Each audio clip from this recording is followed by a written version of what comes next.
Jovan Simić iz Beograda po svemu sudeći ima svoju misiju. Nakon beogradske aukcije svoje male, ali dragocene kolekcije dresova uspeo je ne samo da organizuje još jednu, već da mu se u tome priključe još neki sportisti.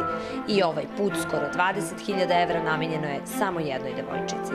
Za nju sam saznao jedne večeri slučajno, na Facebooku sam video, ali evo desilo se da se bukvalno animirala cela Srbija, što mi je jako drago i mislim da ljudi postaju svesni koliko je nekome u stvari potrebna naša pomoć na ovaj ili na onaj način.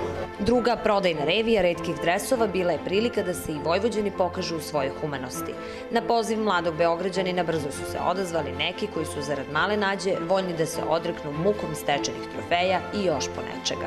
Mislim da mi sportisti, uzori mlađima i starijima treba da se pojavimo na ovakvim akcijama kako bi mi pokazali, apelovali ljudima, kao što bi se reklo, skupimo se i pomozimo. Najviše novca donela je prodaja šampionskog pojasa poznatog novosadskog kickboksera Nenada Pagonisa, za koji je košarkaški as Darko Miličić dao 5.000 evra. Daleko je sjajan momak i jedan čovjek velikog srca koji, ja mislim, da je pomogao mnogo ljudi, mnogo dece, jednostavno da se to ne zna, da je uradio veliko stvari nađi i da je pokazao jednostavno da je javno da svi treba da imaju veliko srce i da se solidarišemo sa onima kojima je pomoć potrebna. Aukciju je vodila ekipa iz državnog posla, a na kraju je i sako popularnog torbice prodat za 150 evra. Državni posao je do sada se odazvao na svaku humanitarnu akciju.